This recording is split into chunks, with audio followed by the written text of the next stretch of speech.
அதோட சொல்லு ஆதாரம் எப்படி சொல்றாங்க? அவர் என்ன சொல்றாருன்னா ஒவ்வொரு முறையும் அவர்கிட்ட போனப்பெல்லாம் ஒவ்வொரு முறையும் நீ படத்தை அது முடிச்சு எப்படி சார்? நான் வந்து டைட்டில் நான் கொடுக்கறது இல்லை.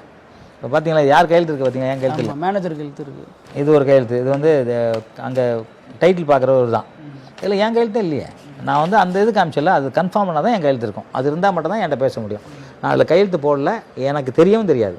அதுதான் உண்மை. மாதிரி இயக்குனர் சங்க தலைவர்கிட்ட போய் பேசினப்ப அவர் ஒரு மனுஷனா கூட மதிக்கலன்னு அவர் சொன்னார். சின்ன படம்லாம் போய் சூசைட் பண்ணி தான் சாவணுங்கிற மாதிரி ஒய்ஃபு முன்னாடி குழந்தை முன்னாடி சொல்லிட்டாரு அப்படின்னு சொல்லிட்டு வருத்தப்படுறாரு. சார் இவருக்கு பயங்கர ப்ராடு சார். டைரக்டர் யூனியனுக்கு எதுக்கு போகிறாரு? ஒரு டைரக்டர் அது வந்து ஆரி உதயகுமார் என்ன பண்ணாலும் பண்ணட்டும் அப்படி தான் நின்னேன், அடித்தா திருப்பி அடிக்கலாங்கிற மாதிரி நின்னேங்கிறாரு. அதெல்லாம் முறையா சார்? அது நீங்கள் வந்து இப்போ அதை டைட்டில் பண்ணல, படம் எடுக்கலை, படம் எடுக்கவே இல்லை சார். நீங்கள் எடுத்து போட்டு காமி சொல்லுங்கள். அது செய்தியெல்லாம் வெளியானுச்சு, அது ஒரு காமெடி படம் அப்படிங்கிற மாதிரிலாம் செய்தி நிறைய வெளியாகிட்டு இருந்துச்சு. இடையில படம் முடிஞ்சிடுச்சு, மலேசியாவில் போய் ஷூட்டிங்லாம் பண்ணிட்டு வந்தாங்க, டான்ஸுக்கு சாங்ஸ்க்கு அப்படின்னா. இவர் மலேசியா போனார்.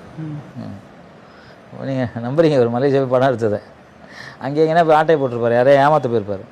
சார் இவர் படம் எடுக்கல சார். என்கிட்ட வந்து கிட்டத்தட்ட ஆரம்பம் ஒரு படம் 15 வருஷம் முன்னாடி நான் எடுத்தேங்கிறாரு. அப்போ இவருக்கு என்ன வயசாக இருக்கும்?